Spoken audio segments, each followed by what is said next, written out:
Découvrez un extrait exclusif de ce livre audio et profitez d'un essai gratuit sur Audible via le lien dans la description. Du bipump d'Akihabara. À 14 ans, elle était passée au sommet naturel, montant rapidement de niveau, s'attaquant dès ses 18 ans aux pics les plus élevés du Japon. Elle était passée du niveau 7A au 7C avant ses 21 ans, avait enchaîné un 8C à 24 et enfin son premier 9A, le Graal, au cours de sa 26e année, 2 ans plus tôt. Elle avait gravi le mont Tanigawa par la face est, la Higashikaiko, qui n'était qu'une paroi de glace presque verticale, le mont Yari par le Kitakama et le Ho par toutes ses faces, jusqu'à l'obélisque, une aiguille dont la descente met au défi les plus courageux. Elle reprenait son souffle, les yeux mi-clos, heureuse d'être là.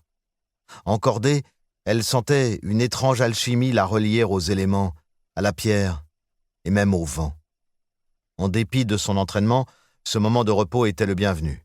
La colonne de 5 dont elle faisait partie avait été la première à s'élancer des heures auparavant, et les visages étaient creusés par l'effort et la concentration. On l'avait placée en dernier sans lui demander son avis, peut-être parce qu'elle était la plus jeune, ou peut-être parce que le quadragénaire qui avait pris la tête du groupe l'avait supposée moins coriace. Il se trouvait à environ 2350 mètres, à l'endroit le plus dangereux de la montée.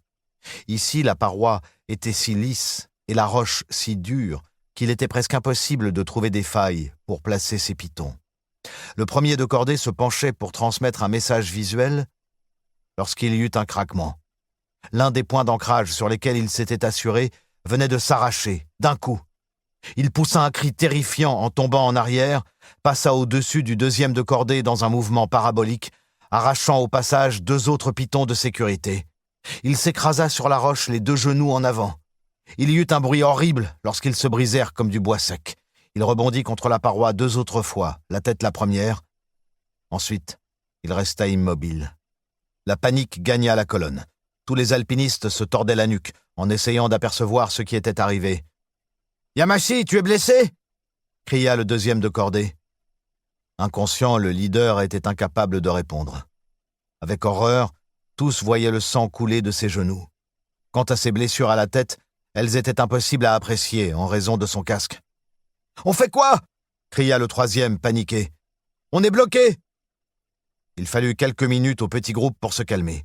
L'unique Tokiwoki était dans la poche du leader inconscient.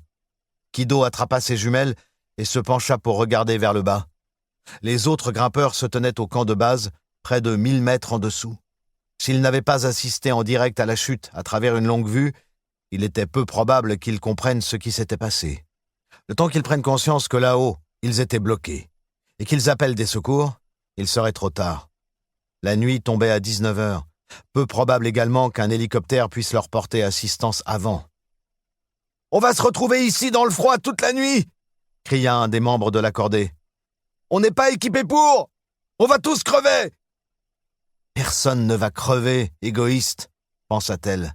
« On a un blessé grave et tu ne penses qu'à toi. » Elle tourna la tête à gauche, puis à droite. Une corniche s'avançait sur le côté droit, à une dizaine de mètres sous elle, et s'enfonçait ensuite dans la roche. Le Kobito no Michi, le chemin des lutins, comme l'appelaient les habitants de la région. Une anfractuosité qui faisait un quart de tour sur la montagne et menait à un refuge où il y avait un téléphone. « N'y pense même pas !» rugit soudain une voix au-dessus d'elle. C'était celle d'Hiro, 40 ans, membre de l'équipe d'intervention des douanes et habitué de cette montagne, comme il l'avait affirmé au groupe 2 jours plus tôt. « N'y pense pas !» reprit-il d'une voix adoucie. « Ta corde de secours est trop courte pour te permettre de l'atteindre. Tu ne peux pas te détacher sur une paroi aussi lisse. En plus, il faudrait que tu descendes la tête la première. Yamashi va mourir si on ne fait rien. Tu as vu le choc qu'il a pris ? Ce n'est pas une raison pour te suicider.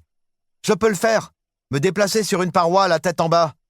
J'ai l'équilibre pour ça, répondit-elle d'une voix qui l'étonna elle-même, tant elle était assurée. Aucun animal ne sait faire ça, à part les écureuils, encore moins un humain. N'essaye pas, tu vas mourir pour rien. Je peux le faire. Sans attendre sa réponse, et sur une impulsion, elle détacha le mousqueton qui la reliait à la corde. Elle était seule, désormais, face au monstre de pierre, sans aucune sécurité. Le vent lui parut plus violent et l'air plus froid, mais c'était sans doute une simple sensation. Livre audio complet gratuit disponible en description de cette vidéo.